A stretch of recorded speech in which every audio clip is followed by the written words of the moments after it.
So we've looked at reactions of epoxides under acidic conditions, and now we're going to look at reactions of epoxides under basic conditions. And so what we're going to do here is look at something, a bunch of epoxides that are similar to what we've looked at previously. Here we have a primary on the right and a tertiary on the left, then a tertiary on the left and a secondary on the right, and a primary on the right and secondary. So we're comparing primary to secondary, secondary to tertiary, and primary to tertiary here for reactivity. So if you want to pause the video and write these examples out, then you can go ahead and do that so you're prepared for us talking about it. But I just wanted to point out that I'm looking at the same examples under basic conditions. The only thing different here is that I've drawn stereochemistry on all of them, and so when it's tertiary I have two different groups there, and when it's secondary I have two different groups there. So we can take a look at the stereochemistry.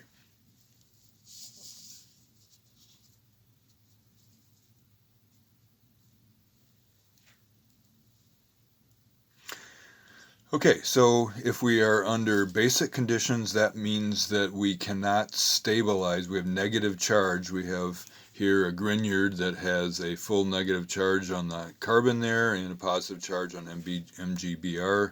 We have a negative charge on the oxygen on these two nucleophiles here. So if it's under basic conditions, then we can't form a positively charged carbocation.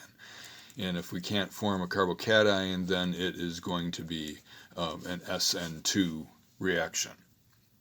And if it's going to be an SN2 reaction, then we're going to be adding the nucleophile. Here's the nucleophile, here's the nucleophile, here's the nucleophile. We're going to be adding the nucleophile to the least hindered side. So if you like, go ahead and pause the video and draw products. Okay, which is the least hindered side, which is the least crowded side here. That's where the nucleophile is going to add, and pop open the ring and see if you can draw the products.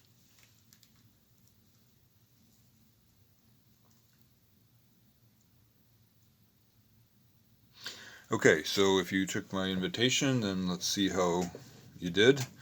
This is a you can look at this covalent bond as not a covalent bond, but dumping the electrons on there, putting the negative charge. So here's our nucleophile coming in, adding to the least hindered side, kicking out the leaving group. And just like any Grignard reaction, then we add H3O to add the proton on in the end. So this will be a negative charge first, and then we would later add H3O to make that an alcohol. So net result here is that we have our two hydrogens that were there originally. We added the nucleophile, which happens to be a benzene ring, and then we have the other groups that are there. And so what has happened here is we had a stereo center here to begin with, and nothing changed about that stereo center because nothing is broken or formed. No bonds are broken or formed at that stereo center. So this epoxide oxygen now is just an OH. So I guess something has changed over here, but nothing has changed at that particular position. And so whatever the stereochemistry was here originally, it's the same here. There is no stereochemistry here because it's not a stereo center, and I drew this coming in from the bottom. It doesn't really matter for stereochemical purposes, but this is the net result of the nucleophile attacking to the least hindered position. Then when we have a secondary and a tertiary, then obviously the secondary is the least hindered position, and we would expect the nucleophile to come in and attack from the back side there and kick out the leaving group. So if it's attacking from the back side, then the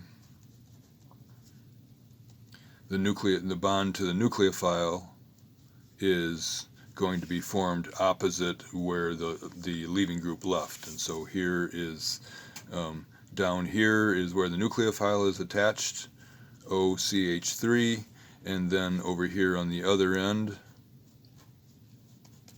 your ethyl group is still coming out towards you, and your methyl group is still going back, and then this oxygen here, the bond was broken, and in the presence of, usually if we have a oxygen containing nucleophile, negative nucleophile, its conjugate acid is the solvent. And so methanol is the solvent here, and this is methoxide. So they're added together, and so this proton there, the final product can get protonated by one of the alcohol molecules there. So what you see is nothing has happened to this stereocenter over here, and this stereocenter we have inversion of configuration because it's an SN2 nucleophile coming in from the back side, leaving group leaving from the front side. And then the last example here, we have our nucleophile coming in as a hydroxide. Its conjugate acid, is water, and so those are together in solution. Given a choice here, it's SN2. We attack the least hindered position, and so this is coming in, attacking here, and kicking out the leaving group. So what you should have drawn then is this alcohol here, methyl going back, hydrogen coming out. So it's not, the nucleophile is not attacking on the left side here, and so that stereocenter remains the same, no change in configuration, and there was no stereocenter here, so I can draw, if I want, the hydrogen as a dash that was a dash, and the hydrogen that was a wedge as a wedge, but it makes no difference as far as the stereochemistry, because there is no stereochemistry on that side, and the OH has added there. Okay, so SN2, pretty simple under basic conditions. If we have a nucleophile that is basic, then it is going to attack in the least hindered position. And we have a variety of different nucleophiles that we can add, any kind of Grignard we want, oxygen nucleophiles. An amine is basic enough that that could add as a nucleophile as well. So this is how epoxides react, first under acidic conditions and then under basic conditions. So you can sort out the stereochemistry and draw the appropriate regiochemistry, showing where the which side the nucleophile adds depending on the conditions, and then you can also draw out the stereochemistry. So that's the beginning of it. Then becomes the challenge. The challenge is how, when you see a product, how do you figure out how you would make that by epoxide synthesis. And the reason it's such a challenge is that you end up having two groups, that we have an epoxide that was there originally, and that ends up being an alcohol either on one side or the other.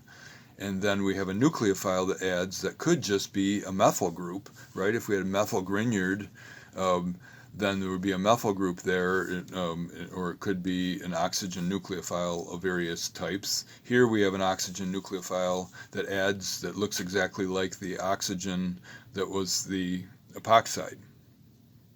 So the question is, when you look at a product, can you figure out how you would make that product from the appropriate epoxide and the appropriate nucleophile? So you need to start recognizing characteristics. So here we have an alcohol that is attached to one carbon, and then we have a benzene ring that is attached to another carbon. So maybe if we look at that, we can recognize that this used to be an epoxide, and then we added this carbon nucleophile.